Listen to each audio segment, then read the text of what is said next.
Hey, welcome back. So in the last video, I was talking about climaxes and how that is why people listen to music, to get that feeling when you build a peak and drop a beat. That's what people come for. But after that, the big question is, how do you quickly export a mix to share your track and actually play this music for people so they can hear your original sounds and climaxes? Well, what I do is I use channel strips, meaning presets that contain a set of Ableton devices, the audio engineering tools, so I can put it on my channels, quickly dial in what needs to happen, and export a mix quickly. I really recommend that you export a test mix, a rough mix, every night after your production session.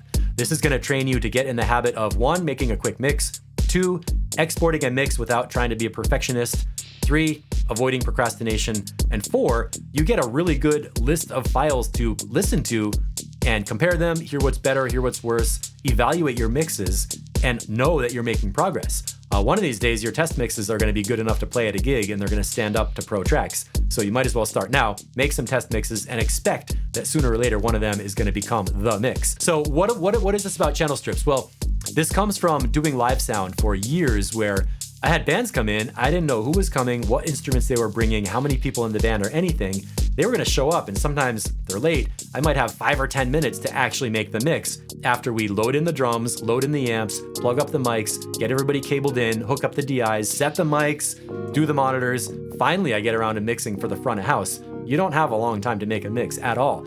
So with a modern digital board, you have presets where like every channel, you select the channel, and the controls come up, which would be like gate, compressor, EQ, limiter, pan, position, and the volume output. And that's like your tools. Those are the basic audio engineering tools for everything. Ableton, Logic, Pro Tools, analog board, mixing board, anywhere you go, those are the basic tools you're gonna be working with.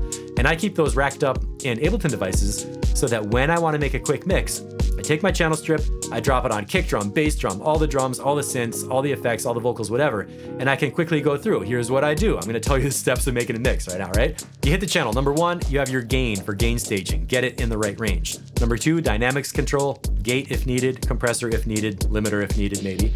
Number 3, the EQ, you do your tone shaping. Cut before you boost, get rid of nasty resonance, maybe lift a little bit of the part you like, maybe you just do some cuts and raise the volume. Either way, do some tone shaping, and then you're off to pan, position, and volume, like that, just done. That's how I do it to get quickly through a mix and get myself to where I can export something so that, back to the beginning, you wanna build a peak and drop a beat, right? You wanna share your tracks to show off your original sounds, to lead your friends through those climaxes so you can see what happens when the beat drops. I love playing a track, feeling that climax like in the car with my friends or whatever, and seeing their reactions when the beat comes in and they look and they're like, they just do like a little look, but it's like, yeah, you nailed it. I wanna inspire you to do that, export a mix, share it with people, get some feedback on it, and don't wait, because the longer you wait, the longer it takes for you to feel awesome when people love your music, or the longer it takes for you to get some feedback to fix problems that you might not notice. So really, exporting rough mixes every time you make a track is the best thing you can do, and I recommend using effects racks and channel strips that you save in advance to do that. By the way, I have some available inside my custom Ableton racks collection. You can find a link somewhere around this video to check those out if you're interested. And go make some music. Thanks, see you next time.